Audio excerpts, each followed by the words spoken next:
મારે રાત્રે થેસર હાકેલું છે, અત્યારે થેસરમાં થોડોક પ્રોબ્લેમ આવી ગયો એટલે રાત્રે થોડુંક અધૂરું રહી ગયું છે. આ થેસર પડ્યું છે અને હજી ભર બાકી છે. આજે રાત્રે પાછું ટ્રેક્ટર ચાલુ રાખીને થેસર કાઢવામાં આવશે. જો ઉપરવાળાનો હુકમ હશે તો આજનો દિવસ છે.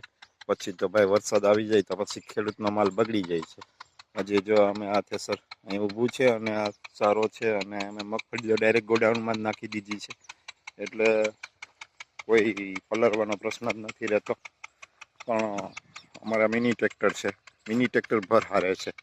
કેવું કામ કરે છે જો, એ ખરી એટલી જ થઈ જો, ખાલી 2 ભર પૂરતી જ ખરી થઈ.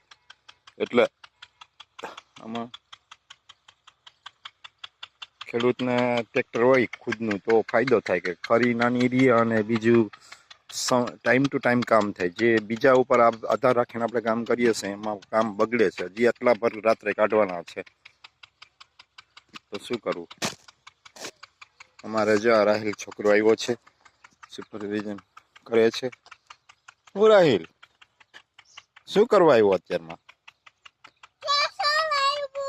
થેસર આવ્યું છે.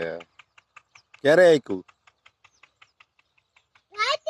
રાતે આવ્યું છે. બરોબર છે. બાય બાય કરી દો તાતા. મારા હમું છો તાતા કરો. આવજો કે તો બાય બાય.